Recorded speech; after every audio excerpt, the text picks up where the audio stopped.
કોલકાતામાં 41 દિવસની હડતાળ બાદ જુનિયર ડોક્ટરોએ કામ પર પાછા ફરવાની જાહેરાત કરી છે.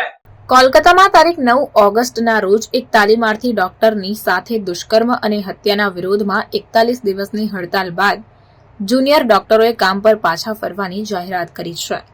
ગુરુવારે મોડી રાત્રે ડોક્ટરોએ પ્રેસ કોન્ફરન્સમાં આ જાણકારી આપી હતી. તેમણે કહ્યું કે 21 સપ્ટેમ્બર શનિવારથી ડ્યુટી જોઈન કરશે, જો કે તેમની હડતાળ આંશિક રીતે ચાલુ રહેશે.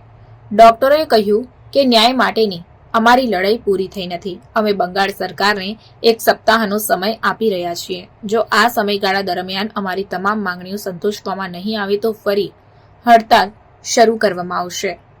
તબીબોના જણાવ્યા અનુસાર તેઓ 20 સપ્ટેમ્બર શુક્રવારના રોજ કોલકાતાના સોલ્ટ લેક સ્થિત સ્વાસ્થ્ય ભવનની બહાર તેમનો વિરોધ સમાપ્ત કર્યો.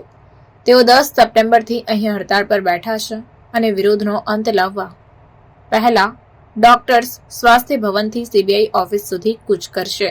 ત્યારબાદ બીજા દિવસે તેઓ પોતપોતાની કોલેજોમાં ફરજ પર પરત ફરશે. खबरों के लिए चैनल को सब्सक्राइब कीजिए। खबरों का नोटिफिकेशन पाने के लिए बेल आइकॉन को जरूर दबाएं।